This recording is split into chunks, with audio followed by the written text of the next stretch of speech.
तस्मै श्री गुरुवे नमः। नमो विष्णुपादाय कृष्णप्रेष्ठाय भूतले श्रीमते भक्तिवेदांत स्वामिने नामिने। नमस्ते सरस्वती देवी गौरवाणी प्रचारिणे निर्विशेष शून्यवादी पाश्चात्यदेशपरायणे।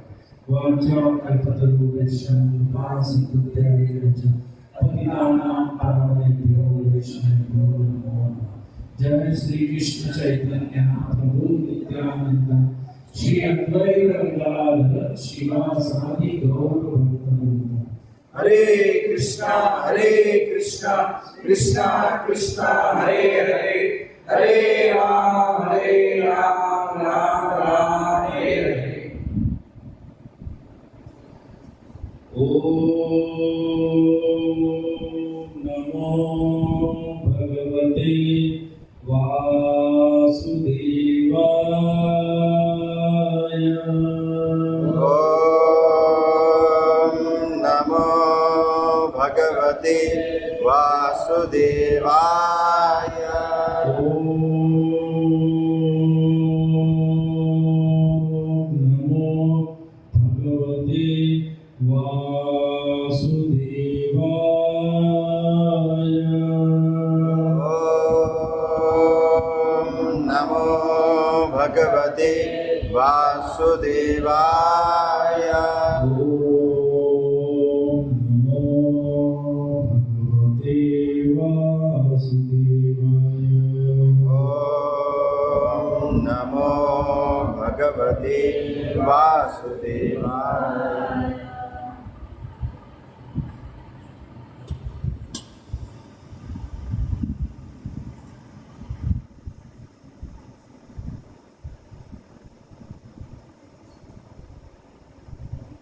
हरे कृष्ण हरे कृष्ण हरे कृष्णा। स्वागत है सभी का इस नीलाचल धाम में।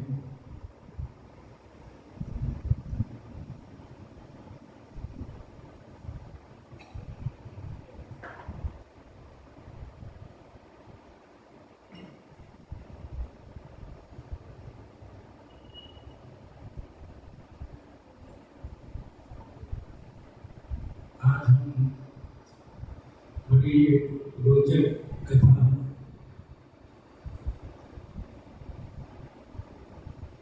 इस कथा को सुनकर हरि बोल हरि बोल हरि बोल।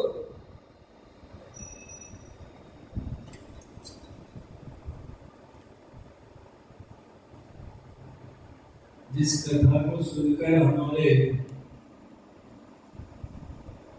रोंगटे खड़े हो सकते हैं, या ऐसे कि भगवान के नाम के प्रति भी हमारी रुचि और आसक्ति बढ़ सकती है। एक ऐसी कथा है।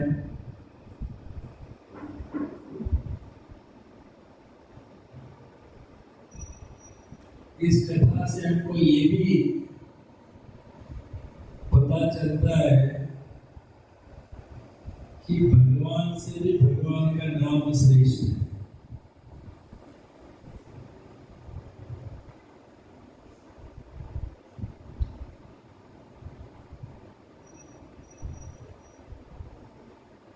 तो उस योद्धा की कहानी है, कथा है, जो कि एक महान कृष्ण भक्त थे।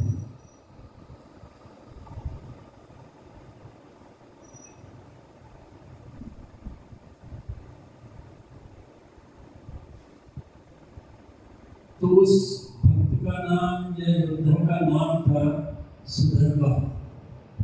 कभी सुना है सुधर्मा नाम? हाँ, नहीं ना?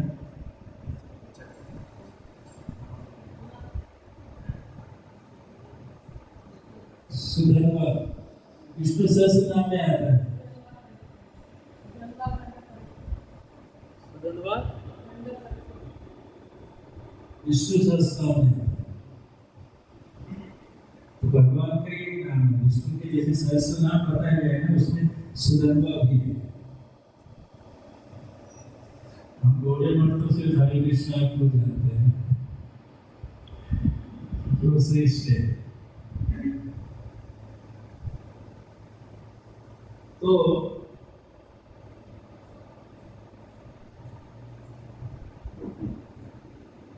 तो उस योद्धा या उस भक्त की कथा है।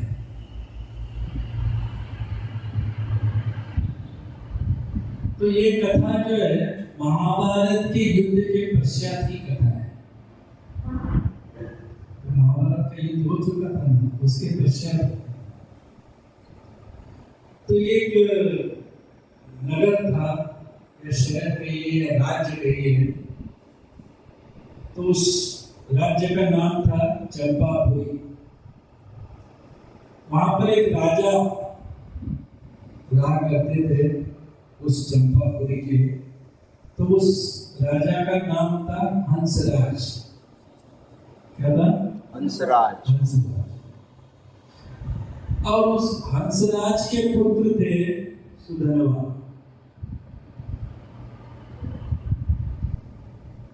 और हंसराज की पत्नी, हंसराज की पुत्री, हंसराज के पुत्र सुधन्वा और सुधन्वा की पत्नी, ये पूरे परिवार के सदस्य भगवान श्री कृष्ण के अनन्य भक्त थे। उनके मन में सदैव एक इच्छा रहती थी, किसी न किसी तरह से हमें भगवान का दर्शन हो जाए। क्योंकि उस समय भगवान श्री कृष्ण धरातल पर थे, लेकिन उनका साक्षात दर्शन नहीं हुआ था। तो पूरा परिवार लालायित था भगवान के साक्षात दर्शन करने के लिए।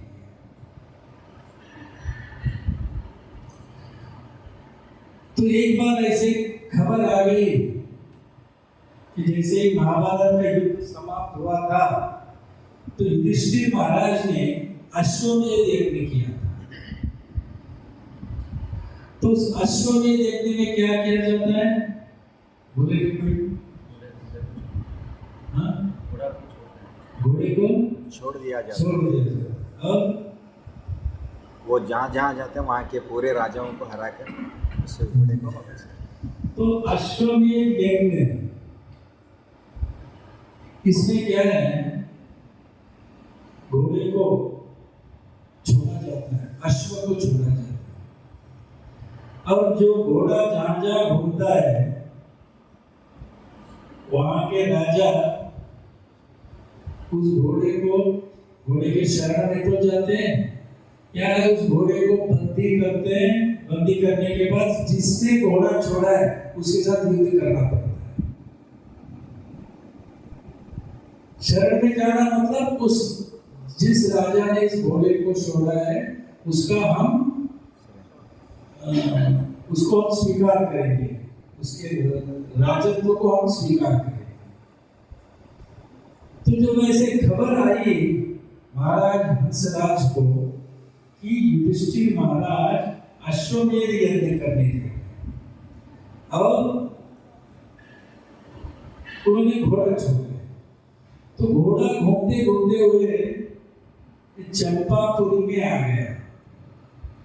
जैसे ही पता चला महाराज को, तो महाराज ने क्या किया? उस घोड़े को बंदी बना। उस घोड़े को बंदी बनाने का उद्देश्य ये नहीं था कि अश्वमेध यज्ञ में कोई खलल डाले।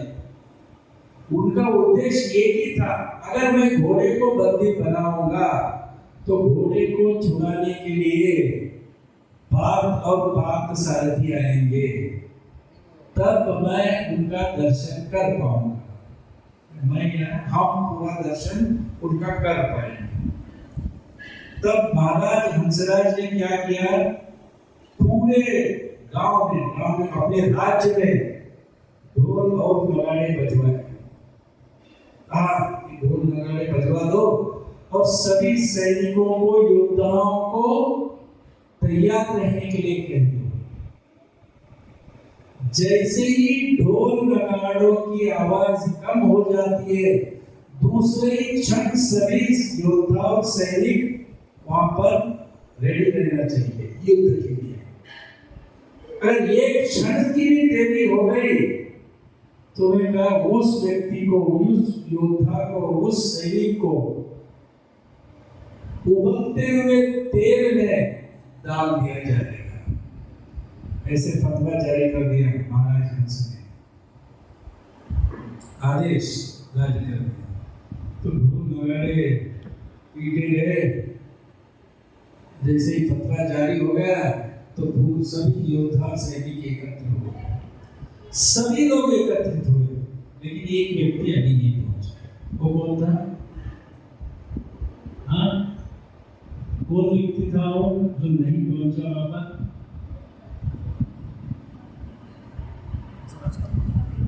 आप सब लोग आ गए, एक व्यक्ति नहीं, मैं नहीं आया समझे। तो कौन था वो व्यक्ति? हंसराज ने आदेश तो हंसराज का ही था ना। बेटे का नाम सुधन्वा। तो सब पहुंच गए, लेकिन सुधन्वा नहीं पहुंचा। अब आदेश तो आदेश है महाराज का। तो बड़ी कढ़ाई है जिसके अंदर तेल भरा हुआ है, तेल उबल रहा है, एकदम गर्म है। भजी बनते हैं ना, ऐसे तेल उबलते रहते हैं, डालते ही एकदम तेल है, तो ऐसे उबल रहा था तेल। तो सुधन्वा वो अंदर कहीं था।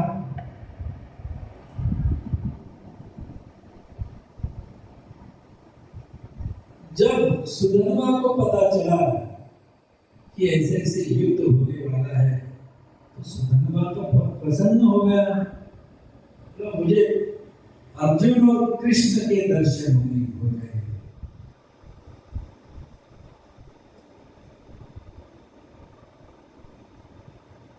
लेकिन अभी पहुंचने के लिए देरी हो गई।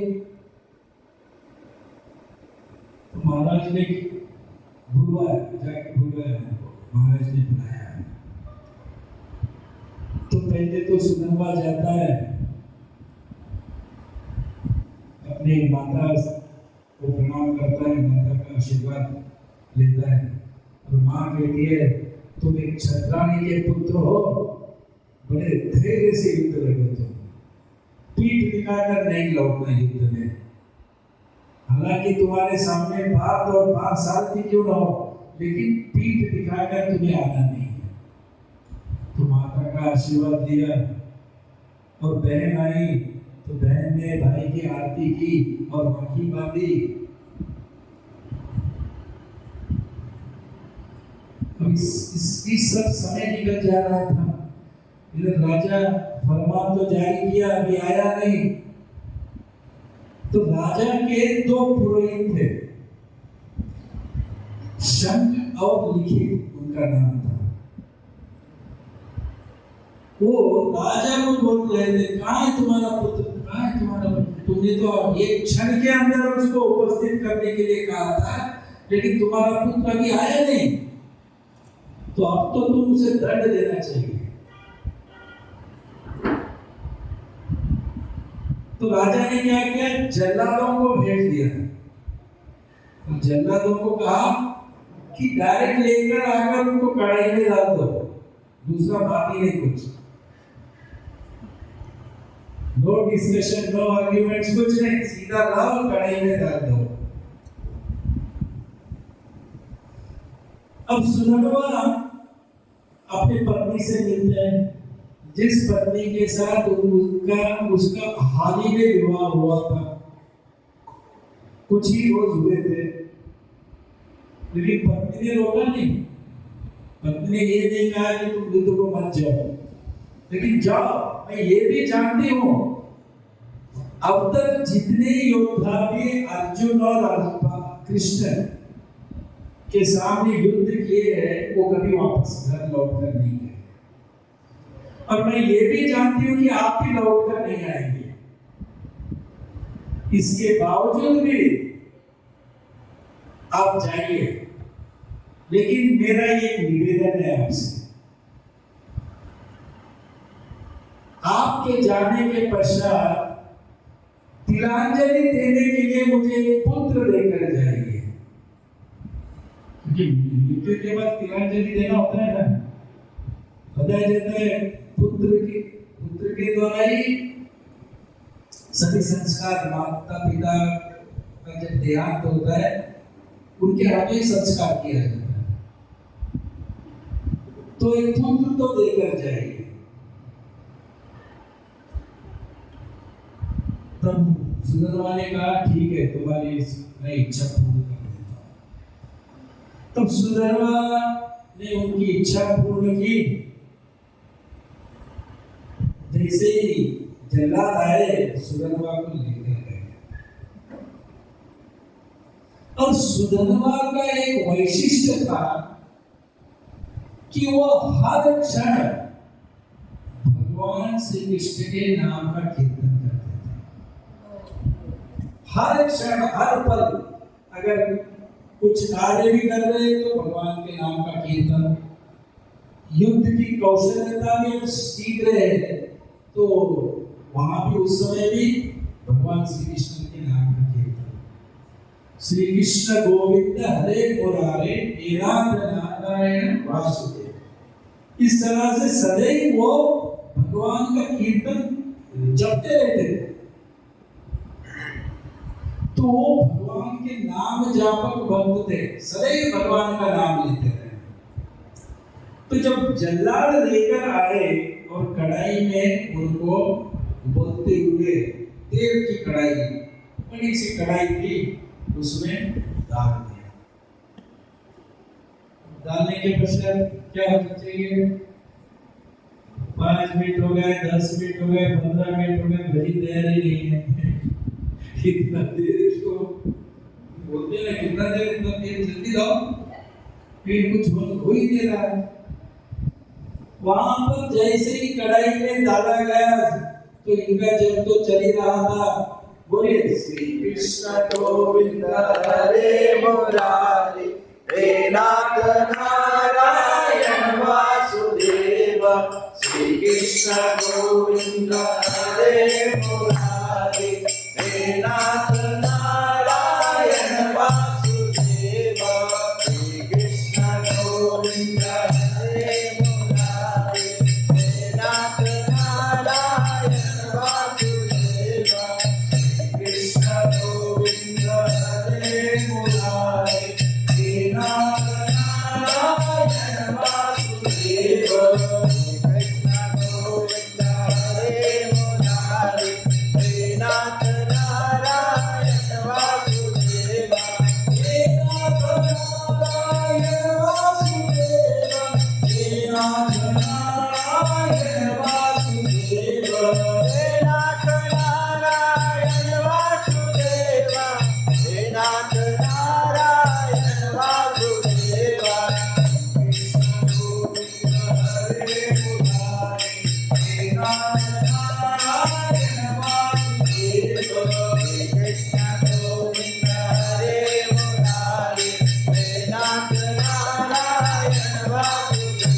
भगवान के नाम का कीर्तन कर रहे थे। 10, 15, 20 मिनट हो गए, लेकिन उनको कुछ हो ही नहीं रहा। मानो एक कमल का पुष्प शीतल जल के अंदर बैठा विराजमान है, ऐसे आराम से समाधस्थ होकर सुधर्मा बैठे हुए हैं। इधर जो पुरोहित थे शंख और लिखित, वो ईर्ष्या करते थे सुधर्मा से। ईर्ष्या क्यों करते थे? क्योंकि ये हमारी पुरोहिती को कम कर देगा, क्योंकि इसको पुरोहिती में कोई विश्वास नहीं है। अगर कोई विश्वास है तो भगवान के नाम में ही विश्वास है, इसलिए हमारा कम हो जाएगा, तो इसलिए ईश्वर ईर्ष्या करते थे। तो बहुत देर बीत गया, कुछ सुदामा को कुछ हुआ नहीं, तो ये पुरोहितों ने क्या किया, ये नारियल दिया। उस नारियल को देखते क्या, अगर दिल गर्म भैया ने देखने के लिए उन्होंने क्या किया, नारियल को अंदर डाला। जैसे ही नारियल को अंदर डाला, नारियल फूट गया एकदम। इतना गर्म था वो तेल, ऊपर रहा था, नारियल फूट गया और तेल छिड़क के ये दोनों के मुंह पर, तो पूरे बबल्स आ गए चेहरे के ऊपर। ठीक है, वो पुरोहित थे। तब वैद्यों को बुलाया गया,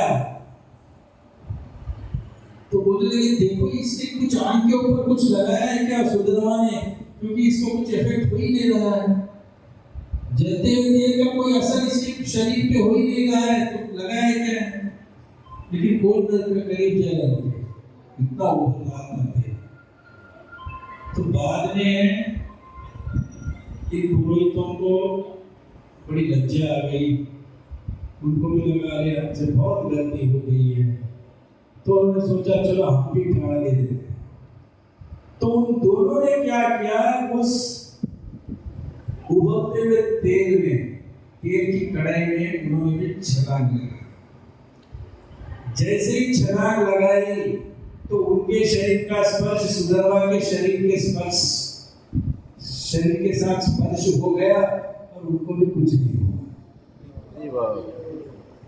तो ये है भगवान के भक्त का, भगवान के भक्त भगवान के नाम के महिमा का असर है।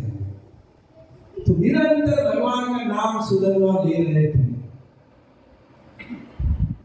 तो उनको भी कुछ नहीं हुआ, जो ईर्ष्या कर रहे थे उनको भी कुछ नहीं हुआ, क्योंकि शरीर का स्पर्श होने के कारण। तो बाद में महाराज हंसराज ने निकाला सबको, और इनको भी निकाला, सुदामा को भी निकाला, और कहा कि तुम सेना के सेनापति बनो और युद्ध के लिए तुम आगे बढ़ो, हम सब तुम्हारे साथ हैं, तुम्हारे पीछे या तुम्हारे साथ। अब ये सब चल रहा है, वहां पर अर्जुन आए हुए हैं, क्योंकि इन्होंने घोड़े को पकड़ कर रखा है। तो अर्जुन बोले नहीं, घोड़े को पकड़ के रखा है, ये क्या वार्तालाप कर रहे हैं, लड़ाई भी नहीं कर रहे, युद्ध भी नहीं कर रहे, लेकिन इनमें बातचीत तो चल रही है। तो अर्जुन के सारथी थे सात्यकी, कृष्ण नहीं थे, सात्यकी सारथी थे।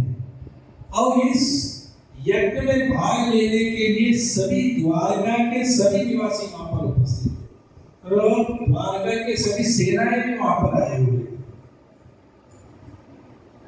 अर्जुन ललकारते हैं सुदामा को,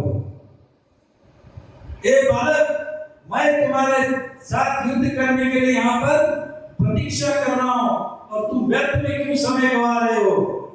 तुमने हमारे अश्व को पकड़ा है, अश्व को छोड़ो या मेरे साथ युद्ध करो। जैसे सुदामा को बालक कहा गया, सुदामा ने कहा, हे अर्जुन,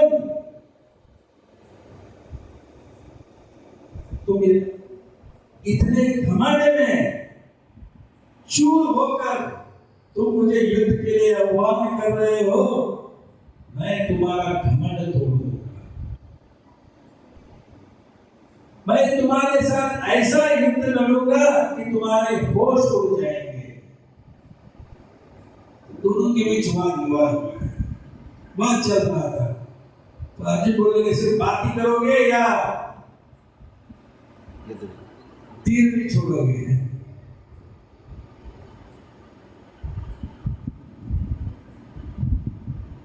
तब अर्जुन को भी उन्होंने ललकारा सुदामा ने, क्या सिर्फ तुम भी क्या सिर्फ बात ही करोगे या तीर भी छोड़ोगे? तो अर्जुन ने क्या किया, एक तीर छोड़ दिया। तीर में बाणों की वर्षा कर दी उन्होंने, इतने बाण छोड़े।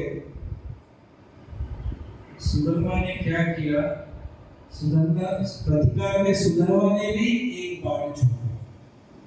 जैसे ही सुदामा ने बाण छोड़ा, तो जो बाणों की वर्षा, इतने सारे तीर थे, बाण थे, सभी बाण को तिल तिल तिल करके उन्होंने तोड़ दिया। सुना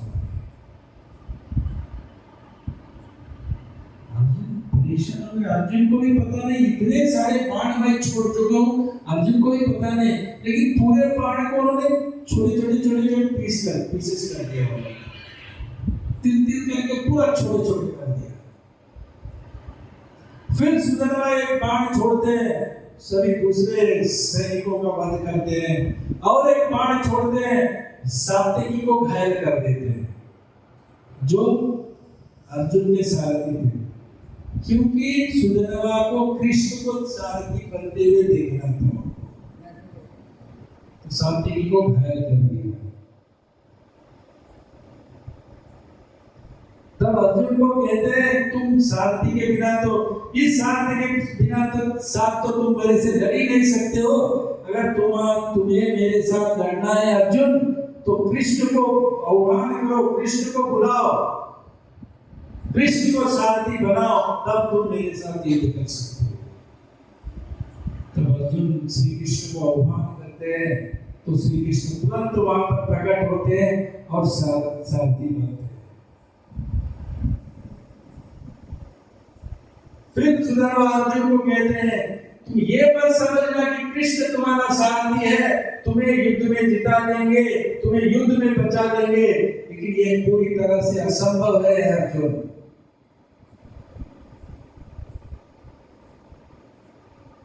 तब सुदामा एक बाण छोड़ते हैं, उस एक बाण के 10 बाण हो जाते हैं, वो अर्जुन को बंदी बना लेते हैं।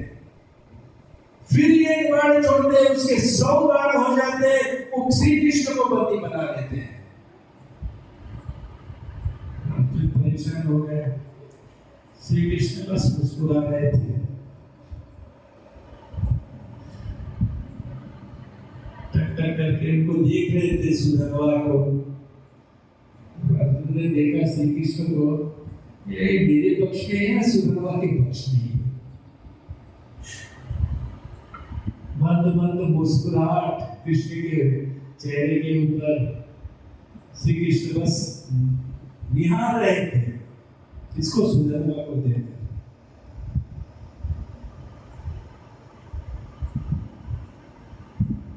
तो अर्जुन कहते हैं कि ये केशव, अब मैं क्या करूं, कुछ बताइए मुझे।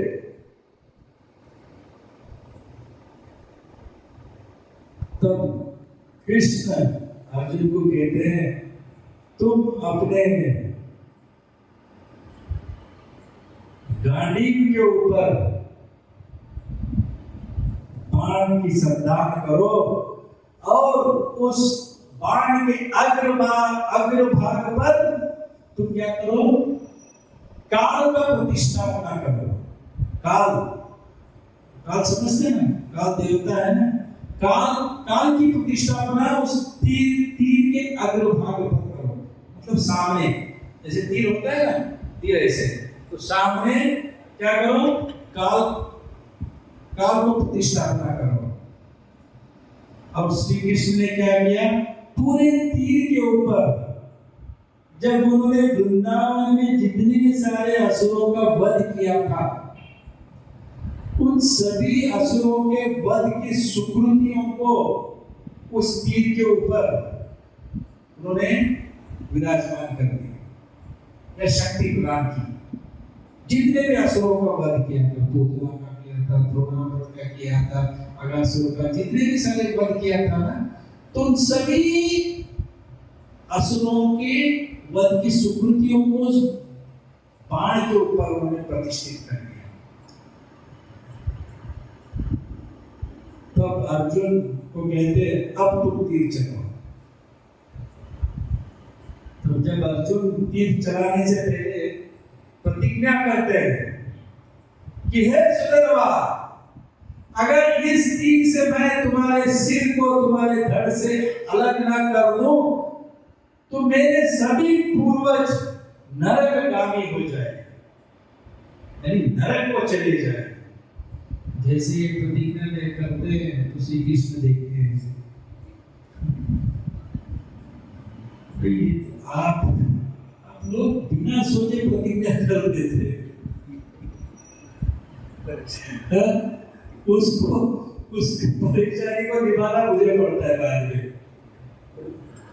महादेव भी सदैव ऐसी गलती करते, बाद में मुझे निभाना पड़ता है। अरे बेचारे पूर्वजों की क्या गलती है? उन सबको नरक में क्यों भेज रहे हो? क्योंकि श्री कृष्ण जानते थे आगे क्या होने वाला है।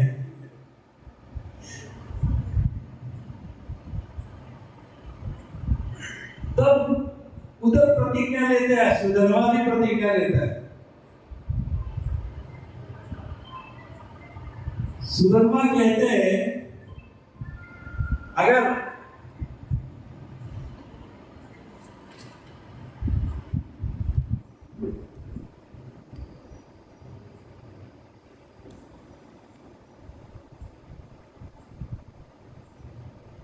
सुधर्मा भी प्रतिज्ञा लेते हैं उधर।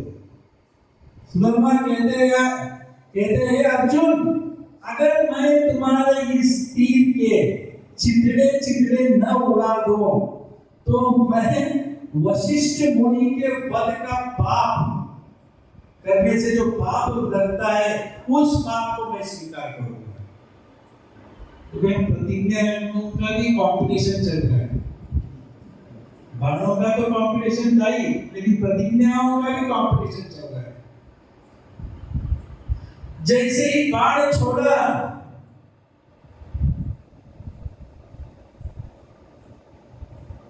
तो सुधर्मा ने क्या किया? तुरंत उस बाण के छितरे छितरे उड़ा दिए।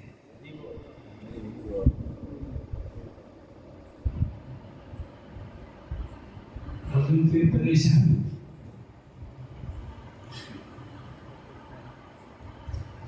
फिर अर्जुन बोलते केशव कुछ करो। तब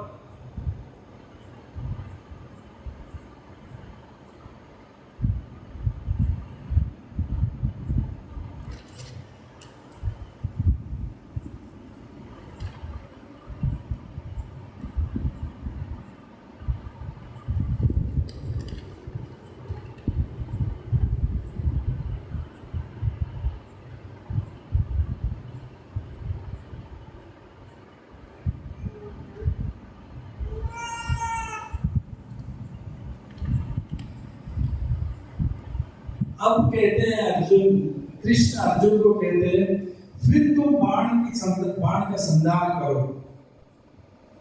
फिर से क्या करो? तुम काल को सामने फिर से प्रतिष्ठित करो। अग्रभाग में, बाण के अग्रभाग में काल को प्रतिष्ठित करो। और फिर श्री कृष्ण ने क्या किया? जब भगवान ने गोवर्धन लीला की थी, जब गोवर्धन लीला के समय उन्होंने जो ब्रजवासियों की रक्षा की थी, गौओं की, गायों, जो ग्वाल बालकों की, सभी ब्रजवासियों की, तो उन्होंने क्या किया? उन गोवर्धन लीला की जो सुकृति है, तो पूरी सुकृति उस बाण पे लगा दी। तो आगे भाग पे काल और पूरे बाण पे गोवर्धन लीला की पूरी सुकृति। फिर अर्जुन को कहते हैं कि आप चलाओ तीर को।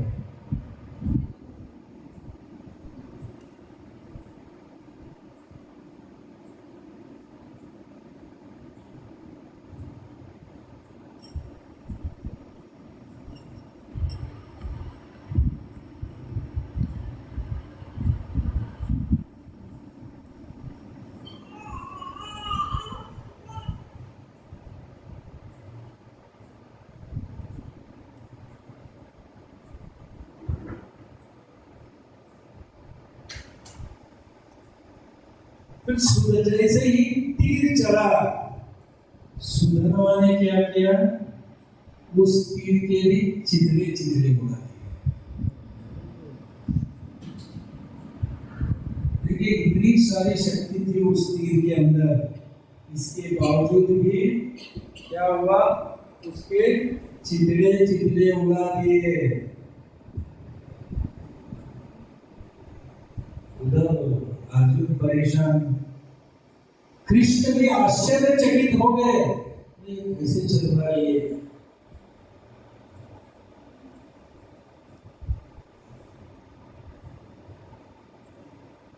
तो कृष्ण सुदामा को पूछते हैं, ये कैसे हो रहा है ये सब। उस तीर के अग्रभाग में काल को प्रतिष्ठित किया, सभी मेरे सुकृतियों को भी वहां पर प्रतिष्ठित किया, इसके बावजूद भी कैसे हो रहा है ये सब। तब सुदामा कहते हैं,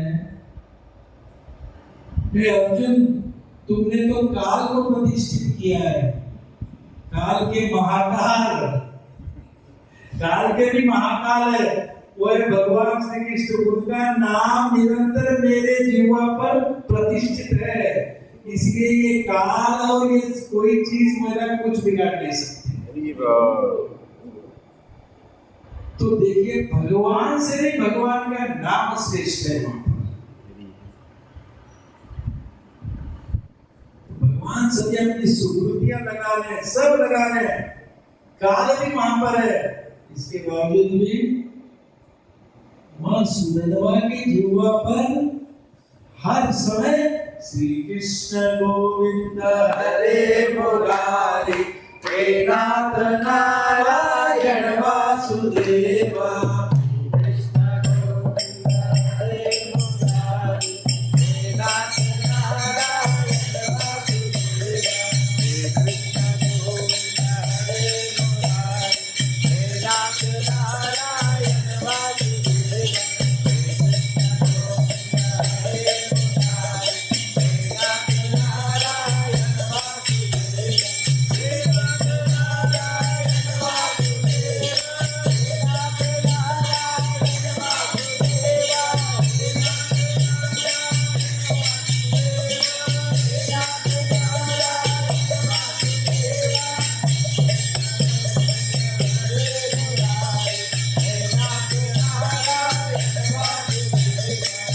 कृष्ण गोविंद हरे मुरारी, हे नाथ नारायण वासुदेवा।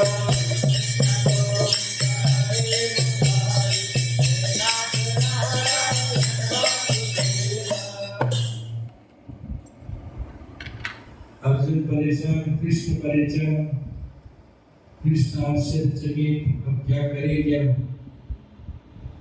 अर्जुन ने कभी ऐसा योद्धा को कभी नहीं देखा था, इतने सारे युद्ध जीते अर्जुन ने कृष्ण के साथ मिलकर, लेकिन ऐसा कोई योद्धा नहीं मिला।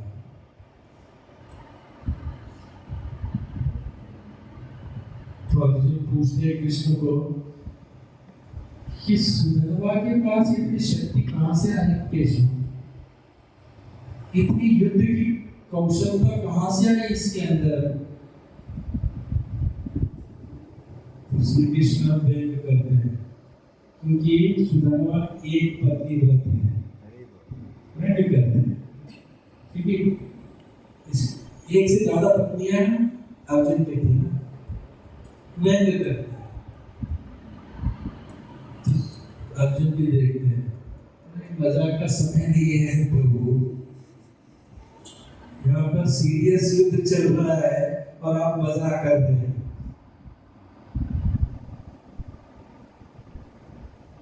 तो कृष्ण का नहीं, इस शक्ति के दो कारण हैं, एक तो एक प्रतिव्रत है और दूसरा वो निरंतर मेरे नाम का जप करते रहता है, इसलिए इसके ऊपर किसी अस्त्र शस्त्र का कोई इफेक्ट ही नहीं होगा। तो अब क्या करूं मैं, अर्जुन पूछते हैं, बोलते हैं और एक तीर निकालो, और एक तीर निकालो, उसका संधान करो। अब क्या करो, अग्रभाग में फिर काल को प्रतिष्ठापित करो, और तीर के पिछले हिस्से में ब्रह्मा जी को प्रतिष्ठापित करो। तो कृष्ण क्या करते हैं, ब्रह्मा जी को बुलाते हैं, ब्रह्मा जी हाजिर हो गए, ब्रह्मा जी को तीर के पिछले हिस्से में प्रतिष्ठापित कर दिया। अब बचा कौन सा, बीच का हिस्सा। तो बीच के हिस्से में भगवान श्री कृष्ण ने क्या किया, अपने पिछले अवतार में जो प्रभु रामचंद्र जी थे,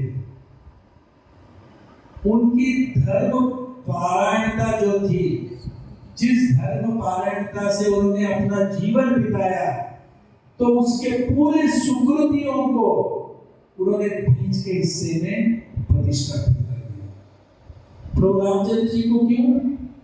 क्योंकि रामचंद्र जी भी एक पत्नी व्रता थे, सुदामा भी एक पत्नी व्रता था, रामचंद्र जी भी एक पत्नी व्रता। तो धर्म पारायण था प्रभु रामचंद्र जी का, उसकी पूरी सुकृति को उन्होंने उस तीर के बीच के हिस्से में प्रस्तापित कर दिया। और इतना ही नहीं, भगवान श्री कृष्ण ने प्रभु राम के शक्ति उस तीर को प्रदान कर दी।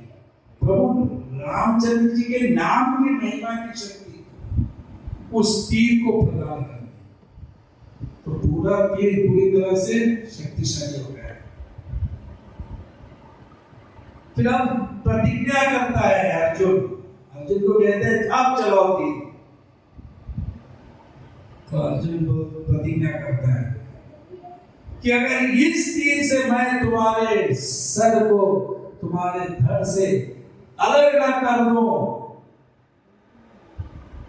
तो मुझे वो पाप लगना चाहिए जो हरि और हर को भेद कर पूछते हैं। यानी शिव जी और श्री कृष्ण को अलग अलग समझकर जो उनकी सेवा करते हैं, वैसे वास्तव में दोनों में अंतर नहीं है, दोनों एक ही है, लेकिन जब अलग अलग कर जब उनकी पूजा करते हैं, उनकी सेवा करते हैं, ऐसा अलग भेद समझने से जो पाप लगता है, वो पाप मुझे लग जाए, वैसे प्रतिज्ञा पूरा से सुदामा का भी प्रतिज्ञा आता है। सुदामा भी बोलते हैं, हे अर्जुन, अगर मैं तुम्हारे इस तीर के 3 छितड़े न कर दूं, 3 भागों में न कर दूं, तो मणिकर्णिका घाट में जो भगवान शिव की प्रतिमा है, उसको लात मारने का जो पाप, मारने से जो पाप मिलता है या लगता है, वो पाप मुझे लग जाए। तो एक से बढ़कर चल रहा है, देखो प्रतिज्ञा तीर सब जैसे ही तीर को छोड़ा अर्जुन ने, कृष्ण ने आदेश किया छोड़ो तीर को छोड़ा, तो सुदामा ने उस तीर के भी 3 टुकड़े कर छितरे कर दिए। देखिए, राम नाम की शक्ति भी है, राम की धर्म पारायणता भी है, काल सामने है, ब्रह्मा जी पिछले हिस्से में है, इसके बावजूद भी तीर के 3 टुकड़े हो गए।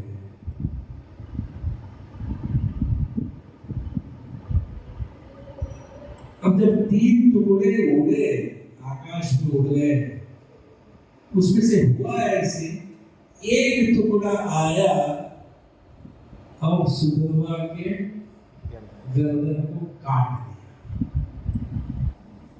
जैसे ही सुदामा का सर उनके धड़ से अलग हो गया, नीचे गिरा, नीचे गिरे तो भी क्या कर रहा था वो, श्री कृष्ण गोविंद हरे मुरारे, हे नाथ नारायण वासुदेवा,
इस तरह से एक तीर उड़ते उड़ते हुए आया, वो 3 टुकड़े हुए थे। एक टुकड़ा उड़ते हुए आया सुदामा के गर्दन को, यानी सर को उनके धड़ से अलग किया और गर्दन नीचे गिरा हुआ था। लेकिन गर्दन नीचे गिरा है, लेकिन निरंतर भगवान का नाम ले रहा था। तो सुदामा की तो इच्छा थी वो भगवान का दर्शन करना चाहते थे, तो भगवान के दर्शन भी हो गए। तो भगवान वहां पर आते हैं, सुदामा के सर को उठाते हैं और उनके शरीर को जोड़ देते हैं। शरीर के पास आकर सुदामा बड़ा प्रसन्न हो जाता है कि भगवान का स्पर्श भी हुआ। अब तो सिर्फ दर्शन की कामना थी, तो भगवान तो इतने कृपालु लिखे कि उन्होंने स्पर्श भी करा दिया।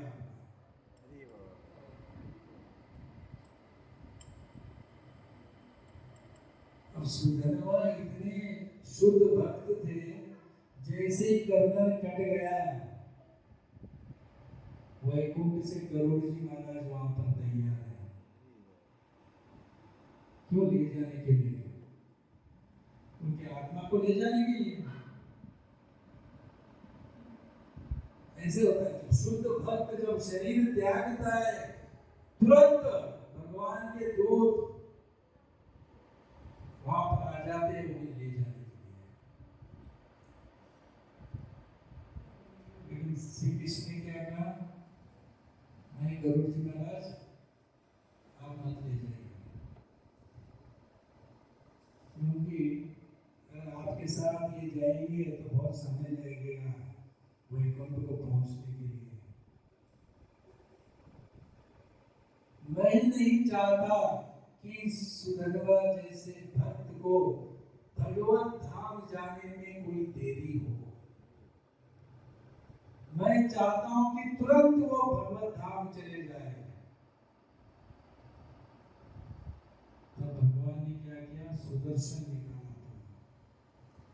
तो सुदर्शन के ऊपर सुदामा के आत्मा को विराजमान किया और सुदर्शन को कहा कि तुरंत एक क्षण में तुम भगवत धाम चले जाओ, और सुधनवा को वहां पर छोड़कर आ जाओ।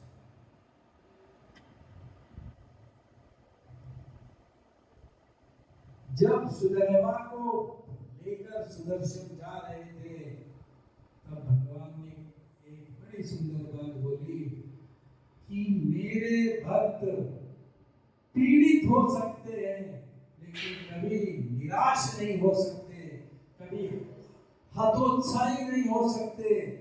कितना क्यों कष्ट क्यों न हो मेरे भक्तों में, मेरे भक्त सदैव मुझे प्राप्त करने के लिए लालायित रहते हैं। तो भक्त पीड़ित हो सकता है लेकिन कभी निराश नहीं हो सकता। तो इसलिए हमारे जीवन में भी कष्ट आते हैं तो उस समय हम पीड़ित रहते हैं लेकिन हमें निराश नहीं होना है। इस कथा से यही समझ सकते हैं कि हमें निराश न होते हुए भगवान के नाम के ऊपर पूरी तरह से श्रद्धा और विश्वास रख के निरंतर भगवान का नाम स्मरण हमें करते रहना है। भगवान के नाम का कीर्तन सदैव करते रहना है। अगर ऐसा करेंगे तो अवश्य ही भगवत कृपा हमें प्राप्त होगी।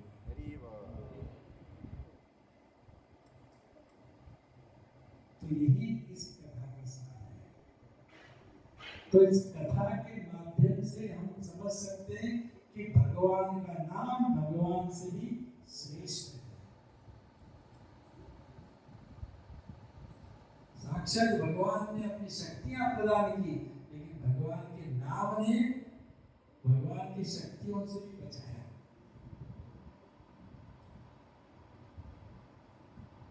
तो इसलिए परिस्थिति कैसे भी क्यों ना हमारे जीवन में आते रहते हैं, क्योंकि हम भौतिक संसार में हैं, आते रहने वाले कष्ट सुख दुख तो आते रहते हैं। लेकिन हर समय हमें आश्रय लेते हुए भगवान का नाम निरंतर हमें लेते रहना है। पिताई गौर प्रेमानंदे जगन्नाथ बलदेव सुभद्रा माई की जय। श्री राधा माधव सरकार की जय। श्री प्रभुपाद की जय।